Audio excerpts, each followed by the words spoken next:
another video. For those of you who don't know me, my name is Tiffany. If you're new, please take the time to pause this video and smash that subscribe button. I am going to be sharing a true story with you guys, so hopefully you guys enjoy this story.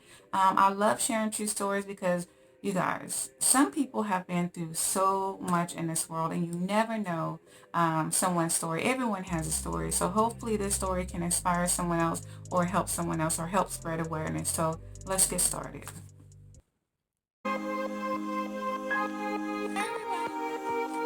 Hey guys, welcome back to my channel. You guys, we're going to be on YouTube.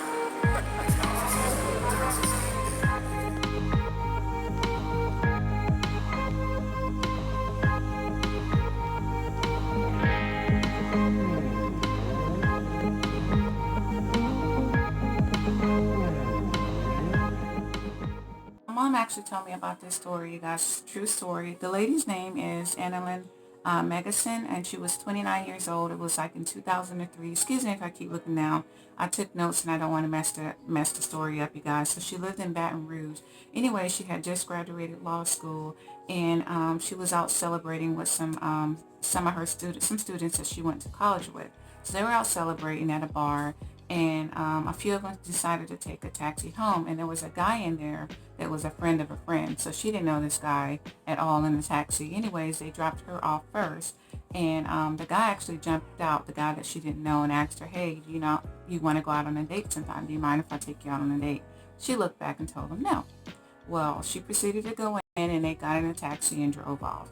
Well, I think that night or something like that, the guy returned, you guys, or like a week later or something like that. He returned to her place and, of course, broke inside and raped her. And he beat her really, really bad. Well, of course, when she came through the next morning, she called the police, and the police came, and they were saying that, well, how did he find out where you live, or did you know this person? And she told him what happened, the situation, and how he knew where she lived. And of course, the cops tried to make it seem like, well, you knew this guy, so we don't need to do a rape kit, and there's no reason for a rape kit and all this. She said, no, I did not know him. So she was trying to explain the situation, but it was crazy, you guys. Anyway, so for some reason, they did not want to do a rape kit. So when her friend showed up at the house, and her friend went off, and they were saying, oh no, she needs to do a rape kit or whatever. So long story short, she went to the hospital, and the hospital didn't have any more rape kits, but they said it was very crucial for her to make it to another hospital, which was like 20 miles or something like that away, and she needed to drive there by a certain time, or else the rape kit would be irrelevant, and they had a certain amount of time that they had to do this. So it was like a long, drawn-on thing or whatever. Anyway, so she tried to take him to court, and it was like a long, drawn-on case. Even the judge was like giving her a hard time or whatever. And in my opinion, nothing was really done. So because of this rape, maybe like 3 months later or 2 months later, she realized that she didn't have a PMS. So she realized that she was pregnant, and she told her best friend, and her best friend had told her, but I thought you couldn't get pregnant. Well, sometimes things happen. She said, well, I am. So anyways, because as a result to this rape, she got pregnant by her rapist. So anyways, so she decided to have the baby because they told her she was very high risk and she would probably never have kids, but she did get pregnant. She decided to keep the baby, and she wound up having a little girl. So she moved to, I think it was Florida. Yeah, she moved to Florida, and her daughter was like 6 years old. Anyways, the crazy thing is this guy actually tracked her down. He found out through one of the lawyers, because she still had a case going on, although they was dragging it out. So one of the lawyers spilled it to him that, the police officer spilled to him that the lady that he raped was pregnant. Now, mind you guys, the rapist was actually, come to find out, a police officer, or I guess he lost his job, but he used to be a police officer. So it was so many fallouts in this story, you guys. So the police officer told him that she was pregnant. Oh yeah, my wife is pregnant. She's about the same as far as long as your baby mama. And so that's how he found out that she was pregnant. So when she moved to Florida, he knew that she was pregnant. He was still in Baton Rouge, Louisiana. So she moved to eventually move to Louisiana with her daughter. I mean, to Florida with her daughter. And her daughter was 6 years old at the time. So she had been living there. Her daughter went to school there, and he found out. So he's tracked her down, you guys. This man is local.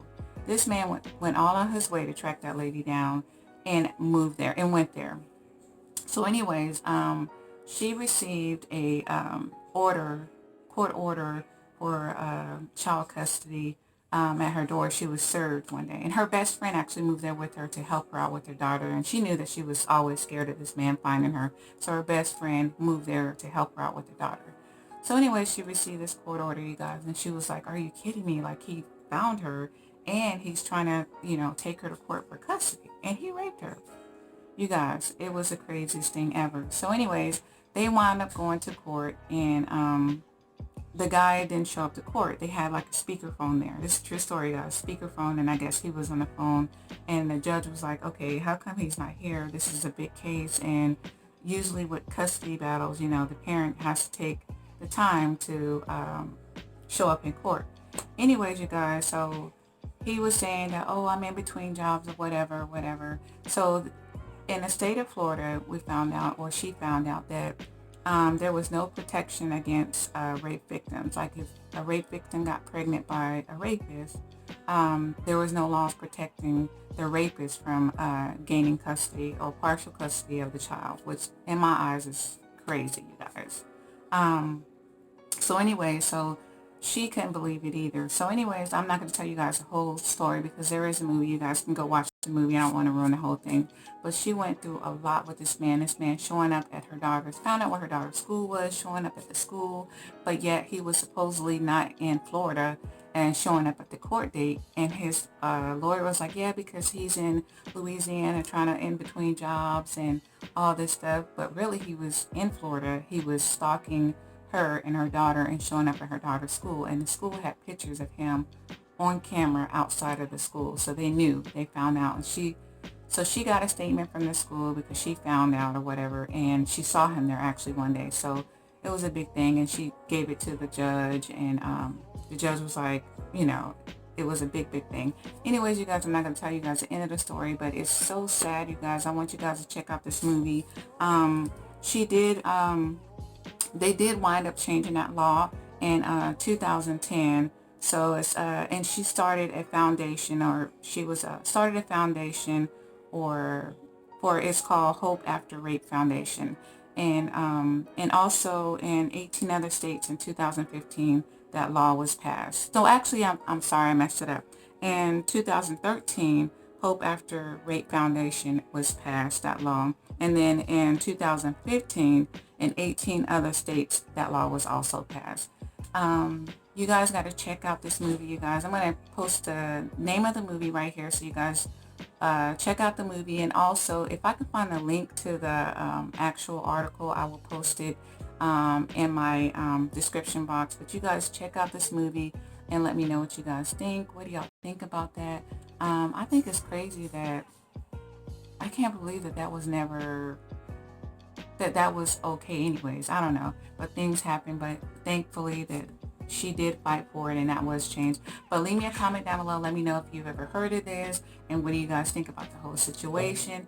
If you go and watch the movie or you read the article, let me know what you think and drop me a comment down below. But I think that this is a great law that was passed because it's very well needed. And sometimes people don't really think about stuff like this unless it affects them directly, but you never know what's going to happen. So anyways, you guys, I know that a lot of us have nothing but time on our hands if you're anything like me, because hopefully you guys are staying at home besides the first responders or the essentials, and I'm sending up prayers for you. Stay safe. Anyways, you guys, thank you so much for joining me. Let me know what you think about this story.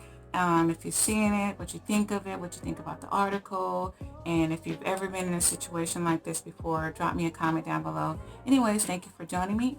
If you're new, please make sure you subscribe to my channel, drop me a comment down below, share this video, hit a thumbs up, and don't forget to hit the post bells notification so you know when I post another video. All right, peace.